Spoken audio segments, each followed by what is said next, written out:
उन्होंने अर्ज किया ये बहुत खास है, पूरी बात ही खास है लेकिन इस पर खास तवज्जो। आराबी सवाल करते हैं, या रसूल अल्लाह,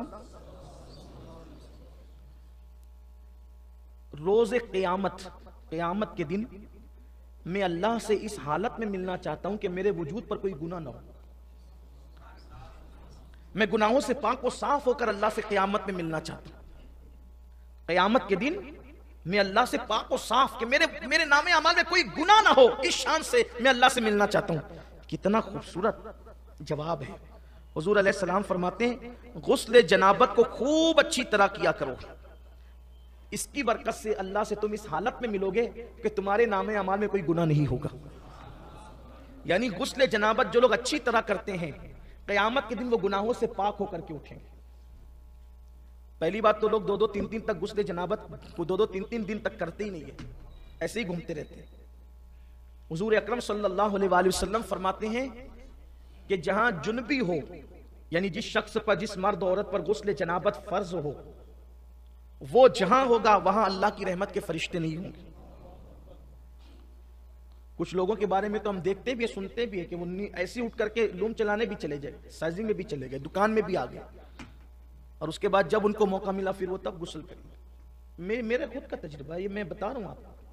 कहीं ऐसे लोग से मेरी मुलाकात हुई तो मैंने कहा कि चले नमाज, मेरी तो आदत है कि जब लोग मुझसे मिलते हैं तो या तो अगर मौका होता है तो मैं उनको नमाज की दावत दे देता हूँ, या फिर हफ्तावार इज्तिमा की दावत देता हूँ। ये बचपने से मेरे मामूलात में है, इसलिए कि जब से मैंने पढ़ा कि किसी बंदे को नेकी की तरफ बुलाना 60 साल की बेरिया इबादत से बेहतर है।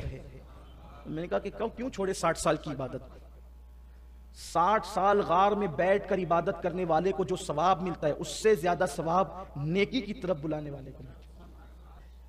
तो एक दिन मैंने अपने एक जगह में बैठा हुआ था, तो मैंने उनसे कहा कि चलें नमाज पढ़ लेते हैं। और उन्होंने कहा आप जाएं, आप भी चलते तो अच्छा होता।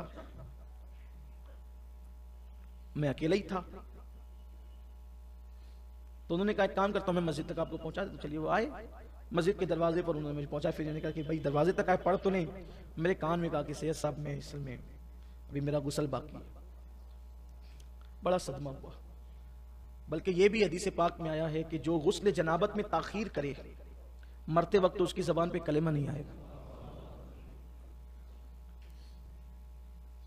आदत बना लें, जब फारिग हों फौरन गुस्ल करें। हालांकि फज्र के वक्त तक इजाजत है, लेकिन फौरन करें, अपनी आदत बनाएं।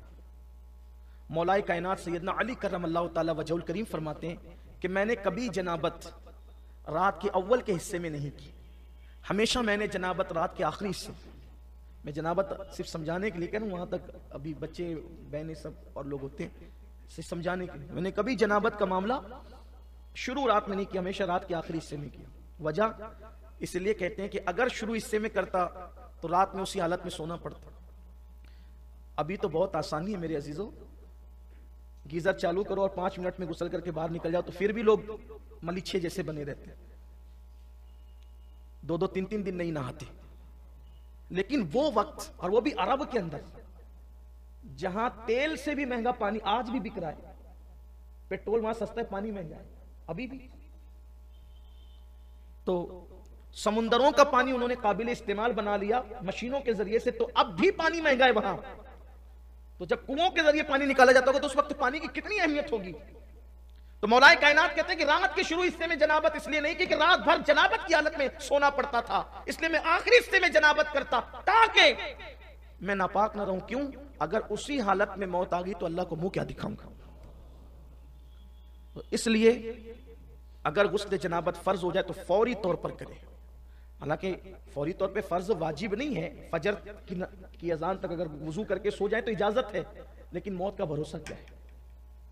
एक बात आपको बताऊं, गुस्ल जनाबत न करने का नुकसान कभी कितना बड़ा होता है। एक है शहीद हकीकी, एक है शहीद फिक़ही, और एक है शहीद हुक्मी। शहीद की 3 किस्म। शहीद हकीकी वो है कि जिसको मार दिया गया, जुल्मन मारा गया, अल्लाह की राह में मर गया, वगैरह वगैरह। अब उसको इतनी देर तक जिंदगी नहीं मिली कि एक नमाज का वक्त आ जाता, या वो एक लुकमा खाता, या वो वसीयत करता, ये सब अगर वसीयत कर लिया तो शहीद हकीकी ना रहा, फिकी हो गया। ठीक इसी तरीके से नमाज का वक्त आ गया, या वसीयत कर दिया, या खाना खा लिया, और वो शहीद हकीकी ना रहा। लेकिन जो शहीद हकीकी होता है उसको उसी के खून के साथ उसी कपड़ों में दफन किया जाता है, और वो अपने खून को लेकर क़यामत के दिन उठेगा उसी कपड़ों में, और उससे मुश्क की खुशबू आएगी, और उसका खून भी मीज़ान अमल पे तौला जाएगा। ये शहीद हकीकी की बरकत है। लेकिन अगर उसने गुस्ल जनाबत नहीं किया था तो अब उसको गुस्ल दिया जाएगा, अब उसको गुस्ल दिया जाएगा। हालांकि शहीद का खून पाक है, पाक शहीद का खून पाक है। इसीलिए फुकहा ने बयान फरमाया कि अगर शहीद के खून के कतरे कुएं में पड़ जाए तो उसको नापाकी का हुक्म नहीं दिया जाए। वो खून आलूद अगर कपड़ा कुएं में गिर जाए उसकी नापाकी का हुक्म नहीं दिया जाए। आप उसको उठा करके देखें, तो शहीद का ये मुकाम होता है। लेकिन अगर वो जुनबी नहीं है तो उसे गुस्ल नहीं दिया जाएगा, वरना उसे गुस्ल दिया जाए। अब ये जो एक फजीलत थी ना कि शहादत का खून कब्र में लेकर के जाना, बल्कि एक बात बताऊं, उन्होंने तो इश्क में किया था, लेकिन उसके बावजूद भी उनको गुस्ल दिया गया। लेकिन चूंकि किया था गफलत में नहीं बल्कि इश्क में, इसलिए गसीलुल इंसान नहीं बने, गसीलुल मलाइका बने। हालत जनाबत में निकले थे लेकिन गुस्ल दिया गया उनको भी। तो गुस्ल जनाबत जल्द से जल्द किया जाए। बल्कि मेरे आका अलैहिस्सलाम फरमाते हैं अमीन वो लोग हैं, यानी अमानतदार वो लोग हैं जो गुस्ल जनाबत सही तौर पे करते हैं और जल्दी करते हैं। अच्छा, गुस्ल जनाबत भी सही तौर पे होना चाहिए। हुजूर अकरम सल्लल्लाहु अलैहि वसल्लम फरमाते हैं जब किसी को जुन्ब की कैफियत होती है तो उसके बाल बाल में जनाबत होती है। अगर एक बाल भी हालत जनाबत में धुलने से रह गया तो पाकी ना हुई। लोग तो धड़ाधड़ पानी बदन पे पानी बहाने का नाम गुस्ल नहीं है। नाक की नरम हड्डी तक पानी चढ़ाना, गरगरा करके हलक तक पानी पहुंचाना अगर रोजे में नहीं है तो, और उसके बाद इस अंदाज से बदन पर पानी बहाना कि हर बाल से कम 3 कतरे पानी बह जाए, ये जरूरी होता है। फर्ज गुस्ल बहुत एहतियात से होना चाहिए, वरना गुस्ल बाकी रहेगा। कुछ लोग तो बस बदन पे 3-3 4-4 बच्चों के बाप हो गए लेकिन गुस्ल करना सीख ही नहीं सके। क्या नमाज होगी और क्या इबादत होगी और क्या तिलावत होगी, कितना बड़ा अलमिया है।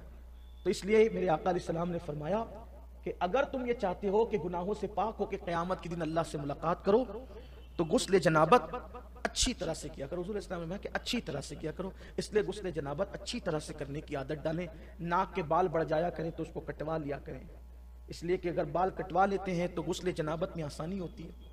इसी तरीके से अगर कुछ खाए हैं दांत में फंस गया है और निकाला जा सकता है तो वो सारा हिस्सा धुलना हमारे लिए फर्ज है।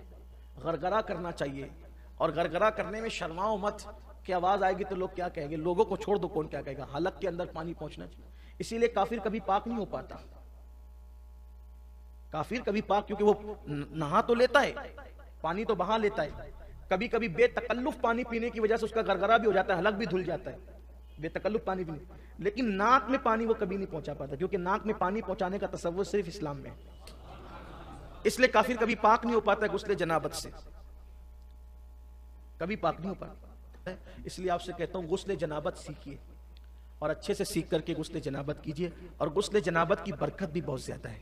जब कोई गुस्ल जनाबत करता है तो हर कतरे की तादाद के बराबर फरिश्ते पैदा किए जाते हैं, और वो फरिश्ते क़यामत तक उसके लिए मगफिरत की दुआ करते हैं जिसने जनाबत का गुस्ल किया था। और गुस्ल जनाबत का पानी बतौर नेकी मीज़ान में तौला जाएगा, ये उसकी बरकत है।